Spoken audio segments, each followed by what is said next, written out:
Greetings, YouTube. Recently, my wife and I have been watching quite a bit of episodic television. One of the shows that we've watched recently and really enjoyed has been Doom Patrol.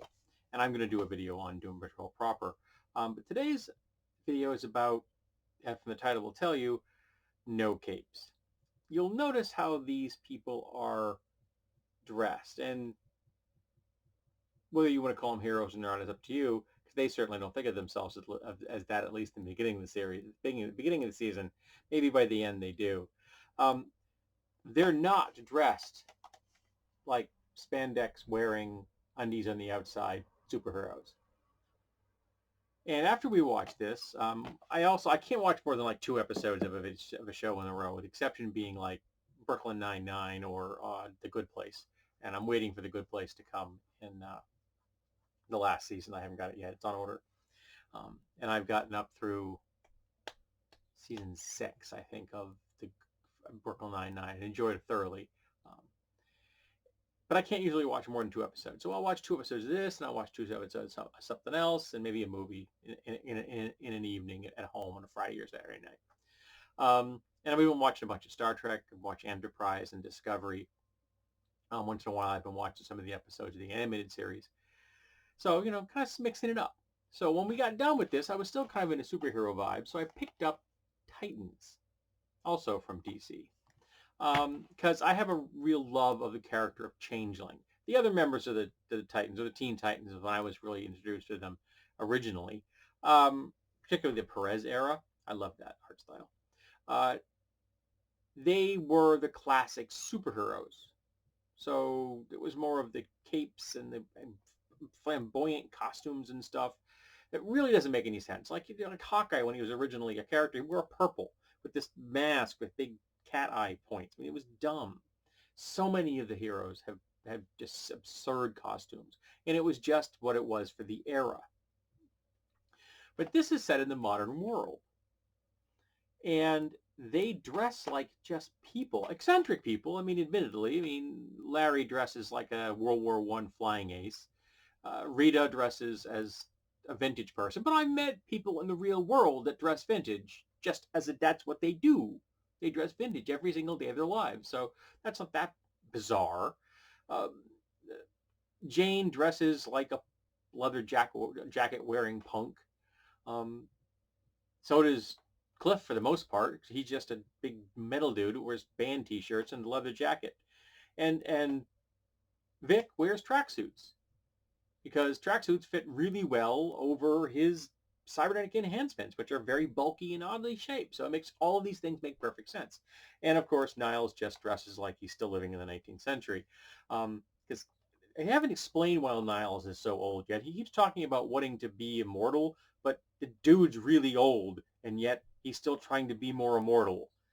Mystifies me. I'm hoping they'll explain that someday. But they look like people. An eccentric group of people, but people. Now come the Titans. And the Titan character of Raven has not come out as a costume at this point. She is just herself, and her shadow form looks pretty much like herself. A copy of whatever she is at the moment in time. Okay? Perfectly normal, absolutely. I don't know how old she's a teenager. I don't know how old she's supposed to be yet. But she looks perfectly normal for her age bracket. No problems with that. I like the purple hair. But Robin's a detective, dressing like a 12-year-old boy with a full-length cape. Why? I know that in the comics, when Dick Grayson finally walked away from Batman and went out into the world to go be on his own, which I think what was the city he went to? He left Gotham. Where did he go to? Bloodhaven, I think, or something. But yeah, it was another place that was just as bad as Gotham, if not worse. And he became Nightwing. The Nightwing costume was not only really awesome looking, there was no cape. And then the next heroes we bump into are in the second episode rather, and they're Hawk and Dove. two other non-powered, just like Robin, non-powered street vigilantes with a bird theme wearing capes. And it just looks stupid. It looks childish because everything else is the real world. It looks absurd. But beyond the absurdity of the costume, it's how impractical they are. All three of these people are hand-to-hand combatants. Why are you going to give a 6-foot piece of cloth to your enemy, to your opponent, to grab? Why are you going to do that? Not only can they control your mobility, they can wrap it over you and cover you.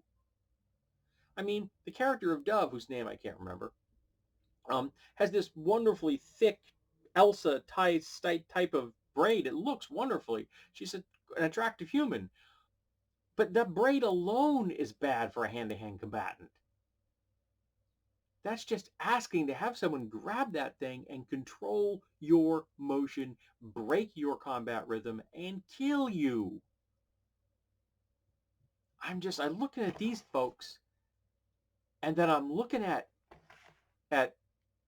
just so close together. It was so screamingly obvious how dumb that was. They need to get Dick Grayson into the Nightwing costume. That's a better costume. It's more attractive, and it's got no cape. And Hawk and Dove, I don't know. I don't get the bird theme. If you're gonna be vigilantes, why wouldn't you pick something a little more Hawk and bad, but Dove? It doesn't strike horror into me. Neither does Robin. Nightwing is a little bit more terrifying. Also, I'm not really thrilled with the fact that Dick Grayson has decided he really wants to channel Frank Castle. I don't want a Robin that just maims and kills people. I don't. I would like a Robin that cleaves a little closer to the moral code, as twisted as it may be, of Batman. Now you're going to say, well, Batman has a cape. Yes, but he's a legacy character. He's always had one like this. And we kind of buy into that. It's who he is. He's supposed to be the Bat. And if Superman or Thor or Vision want to have capes, who cares? They're gods.